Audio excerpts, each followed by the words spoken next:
Good morning to all. So NISM series 8 classes ఈ రోజు నుంచి స్టార్ట్ చేస్తామని చెప్పాం కదండి. ఓకేనా?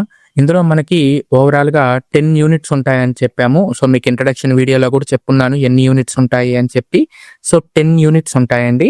ఓకేనా? సో ఫస్ట్ చాప్టర్ చూసుకున్నట్లయితే బేసిక్స్ ఆఫ్ డెరివేటివ్స్.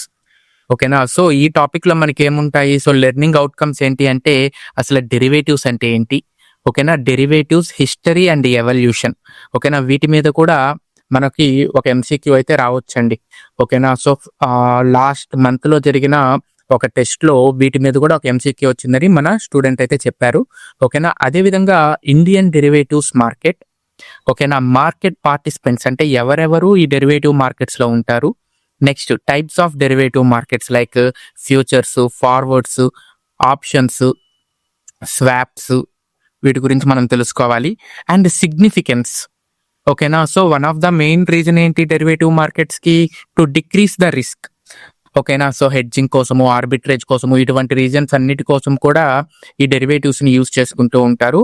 అండ్ పార్టిసిపెంట్స్కి ఏ టైప్ ఆఫ్ రిస్క్ ఉంటుంది, ఓకేనా. ఓవరాల్గా ఈ 7 టాపిక్స్ గురించి మనం ఇప్పుడు డిస్కస్ చేసుకుందాము. ఓకేనా?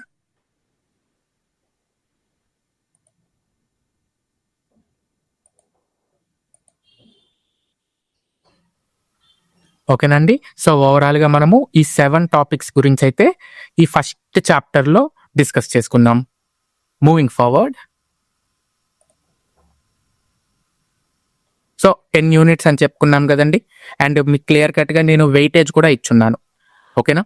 So first of all basics of derivatives. Derivatives అంటే ఏంటి, ఈ డెరివేటివ్స్ ఎక్కడి నుంచి వచ్చింది? ఓకేనా? So simply saying derivative means a financial contract.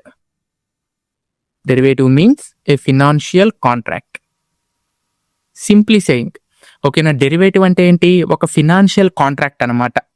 ఓకేనా? ఒక ఫినాన్షియల్ కాంట్రాక్ట్. ఈ కాంట్రాక్ట్ వాల్యూ దేని మీద డిపెండ్ అయి ఉంటుంది? ఓకేనా? ఈ కాంట్రాక్ట్ వాల్యూ దేని మీద డిపెండ్ అయి ఉంటుంది అంటే ఈ కాంట్రాక్ట్ రావడానికి రీజన్ గా ఉండే అండర్లయింగ్ అసెట్ మీద డిపెండ్ అయి ఉంటుంది అనమాట. అండర్లయింగ్ అసెట్ మీద ఈ కాంట్రాక్ట్ వాల్యూ డిపెండ్ అయి ఉంటుంది. So derivating nothing but a financial contract. So the value of those derivatives is depending on the value of underlying assets. ఓకేనా? ఫర్ ఎగ్జాంపుల్ చూడండి, ఇప్పుడు ఏదన్నా ఒక పెద్ద ఈవెంట్ జరుగుతుంది అనుకుందాం. ఓకేనా? సో ఒక జనరల్ ఎగ్జాంపుల్ చెప్తూ ఉన్నాను. ఒక ఈవెంట్ అనేది జరుగుతూ ఉంది. ఓకేనా? ఒక ఈవెంట్ అనేది జరుగుతూ ఉంది. మీరేం ఎక్స్పెక్ట్ చేస్తున్నారంటే ఆ ఈవెంట్కి పాస్లు ఉంటాయి కదండి. ఆ ఈవెంట్కి పాస్లు మీరు 500 రూపీస్ అని ఎక్స్పెక్ట్ చేస్తున్నారు అనుకుందాం. ఓకేనా? సో ఆ ఈవెంట్ పాస్ ఎంత? 500 రూపీస్ అని ఎక్స్పెక్ట్ చేస్తున్నారు. ఓకేనా? బట్ ఈవెంట్ రోజు క్రౌడ్ ఎక్కువగా ఉన్నారు అనుకుందాం. ఓకేనా? ఈ పర్టికులర్ ఈవెంట్ రోజు క్రౌడ్ ఎక్కువగా ఉన్నారు. అందుకని మేనేజ్మెంట్ వాళ్ళు ఏం చేశారు అంటే ఈ పాస్ రేట్స్ పెంచేశారు. బికాస్ ఆఫ్ డిమాండ్, ఓకేనా, పాస్ రేట్స్ పెంచేశారు అనుకుందాం. అంటే 800 చేసుకున్నారు. ఓకేనా? సో జనరల్గా మనం ఏం చేస్తాం, ఏదైనా ఒక ఈవెంట్ ఉంది అంటే జనరల్గా మనం ఏం చేస్తామండి, ఆ ఈవెంట్ ఉందంటే ఓకేనా, మనము ఒక 2-3 డేస్ ముందుగానే ఆ ఈవెంట్కి సంబంధించి టికెట్స్ అనేవి బుక్ చేసుకుంటాం. That is also a derivative. ఓకేనా? ఇది ఏ type of derivative? Forward derivative అనమాట. ఓకేనా? ఫార్వర్డ్స్ కానీ ఫ్యూచర్స్ కానీ, ఆ రెండింటికి మెయిన్ డిఫరెన్స్ ఏంటి ఫార్వర్డ్స్కి ఫ్యూచర్స్కి? ఓకేనా? సో ఒక ఎక్స్చేంజ్ ప్లాట్ఫామ్ కానీ ఉంటే అది ఫ్యూచర్స్ అవుతుంది, అదేం లేదనుకోండి ఫార్వర్డ్స్ అవుతుంది. ఓకేనా? సో ఒక ఈవెంట్ జరుగుతూ ఉంది, ఈ ఈవెంట్ పాస్ 500 రూపీస్ అనుకుందాము. But due to high demand management వాళ్ళు ఏం చేశారు, ఆ ఈవెంట్ ప్రైస్ని 800 చేశారు. ఓకేనా? ఈవెంట్ ప్రైస్ని ఏం చేశారండి? 800 రూపీస్ చేశారు. ఓకేనా? మీరేం చేస్తున్నారంటే ఒక రికమెండేషన్ లెటర్ తెచ్చుకున్నారు. ఓకేనా? సో మీరేం చేశారు? రికమెండేషన్ లెటర్ తెచ్చుకున్నారు. ఒక రికమెండేషన్ లెటర్ని తెచ్చుకున్నారు. ఈ రికమెండేషన్ లెటర్లో ఏం చెప్తారు అంటే జనరల్గా ఈ రికమెండేషన్ లెటర్లో ఏం చెప్తారు అంటే irrespective of the demand price, ఈ రికమెండేషన్ లెటర్ ఎవరి దగ్గర అయితే ఉంటుందో వాళ్ళకి మీరు పాస్ 500కే ఇవ్వండి అని చెప్తున్నారు. ఓకేనా? సో చూడండి, అంటే మార్కెట్ ప్రైస్తో సంబంధం లేదు. ఓకేనా? మార్కెట్ ప్రైస్తో సంబంధం లేకుండా ఆ రికమెండేషన్ లెటర్ ఉండే వాళ్ళకి టికెట్ ఎంతకి ఇచ్చేసేయాలి? 500 రూపీస్కి ఇచ్చేసేయాలి. సో ఇక్కడ ఈ రికమెండేషన్ లెటర్ ఏంటి అంటే ఒక డెరివేటివ్. ఈ రికమెండేషన్ లెటర్ ఏంటండి? డెరివేటివ్. ఓకేనా? దీని వాల్యూని మనం ఏ విధంగా క్యాలిక్యులేట్ చేస్తాం చూడండి. ఇప్పుడు మీకు ఏం చెప్పాను నేను? ఈ రికమెండేషన్ లెటర్ ఉండే వాళ్ళకి టికెట్ 500 రూపీస్కి ఇవ్వాలి. ఓకేనా? సో ఈ రికమెండేషన్ లెటర్ ఉండే వాళ్ళకి పాస్ ఎన్ని రూపీస్కి ఇవ్వాలి? 500 రూపీస్కి ఇవ్వాలి. ఓకేనా? మార్కెట్లో వాల్యూ ఎంత ఉందా? పాస్ వాల్యూ 800 రూపీస్ ఉంది. సో ఈ డెరివేటివ్ వాల్యూ ఎంత? మీకు మార్కెట్తో కంపేర్ చేస్తే 500 రూపీస్కే మీకు టికెట్ వచ్చేస్తుంది. సో ఈ డెరివేటివ్ వాల్యూ ఎంత అంటే 300. ఓకేనా? So derivative is a financial contract. చూడండి, ఇందాక మనం చెప్పుకున్న స్టేట్మెంట్ యాడ్ చేస్తున్నాను. Derivative is a financial contract which means here a recommendation letter. ఓకేనా? So the value of derivative is derived from the underlying asset అని చెప్పుకున్నాం. సో ఇక్కడ అండర్లయింగ్ అసెట్ ఏంటి? పాస్. అండర్లయింగ్ అసెట్ ఏంటండి ఇక్కడ? పాస్. ఓకేనా? సో పాస్ 800 ఉంది, బట్ మీకు ఎంతకు వస్తుంది? 500కి వస్తుంది. సో మీరు ఒక ఫినాన్షియల్ కాంట్రాక్ట్ లోకి ఎంటర్ అవ్వడం వల్ల 800 ఉండే పాస్ మీకు 500కే వస్తుంది. సో ఇప్పుడు ఈ రికమెండేషన్ లెటర్ వాల్యూ ఎంత? 300. సో డెరివేటివ్ వాల్యూ ఎంత? 300. అర్థమైందా? దీన్ని ఇంకొక పర్స్పెక్టివ్ లో చెప్పుకుందాం. ఇప్పుడు మార్కెట్లో డిమాండ్ లేదు, అందుకని ఏం చేస్తున్నారంటే 1/2 ఆఫర్ ఇస్తున్నారు. 1/2 ఆఫర్ ఇస్తున్నారు. ఓకేనా?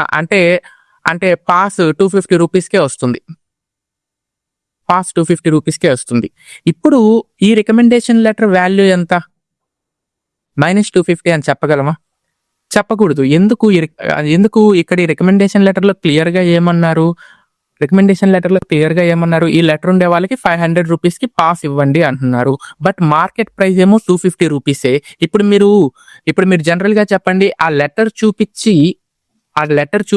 500కి టికెట్ తీసుకుంటారా? లెటర్ చూపించకుండా 250 రూపీస్కి టికెట్ తీసుకుంటారా? చెప్పండి.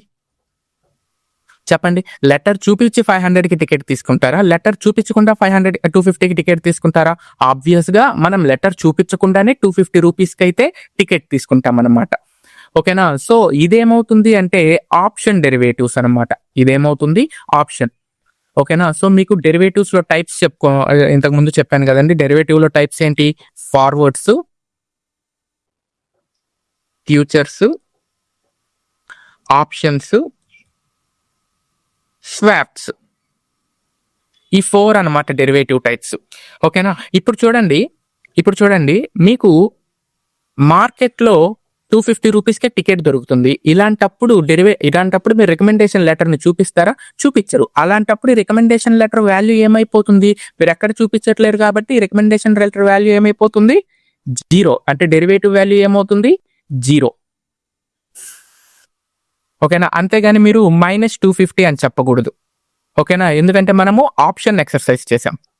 ఓకేనా? అంటే ఆ రికమెండేషన్ లెటర్ని చూపించుకొని మనం టికెట్ని 500కి తీసుకోవచ్చు, ఎప్పుడు టికెట్ ప్రైస్ కానీ ఎక్కువగా ఉంటే. ఓకేనా? ఒకవేళ టికెట్ ప్రైస్ కానీ తక్కువగా ఉందనుకోండి, మనం రికమెండేషన్ లెటర్ని చూపించకుండా తక్కువ రేట్కే తీసుకుంటాం అన్నమాట. అంటే ఇక్కడ రికమెండేషన్ లెటర్ ఏమవుతుంది? ఆప్షన్ అవుతుంది. సో ఈ డెరివేటివ్ అనేది ఒక్కోసారి మనం ఫార్వర్డ్స్ గా యూస్ చేసుకుంటాం, ఫ్యూచర్స్ గా యూస్ చేసుకుంటాం, ఆప్షన్స్ గా యూస్ చేసుకుంటాం, స్వాప్స్ గా యూస్ చేసుకుంటాం. అందుకని టైప్స్ ఆఫ్ డెరివేటివ్స్ అంటే మనం ఏం చెప్తామండి? టైప్స్ ఆఫ్ డెరివేటివ్స్ అంటే ఏమేమి వస్తాయి మనకి? Forwards, futures, options, swaps. ఈ 4 కూడా మనకి టైప్స్ ఆఫ్ డెరివేటివ్స్ కింద ఉంటాయన్నమాట. ఓకేనా? అర్థమైందా?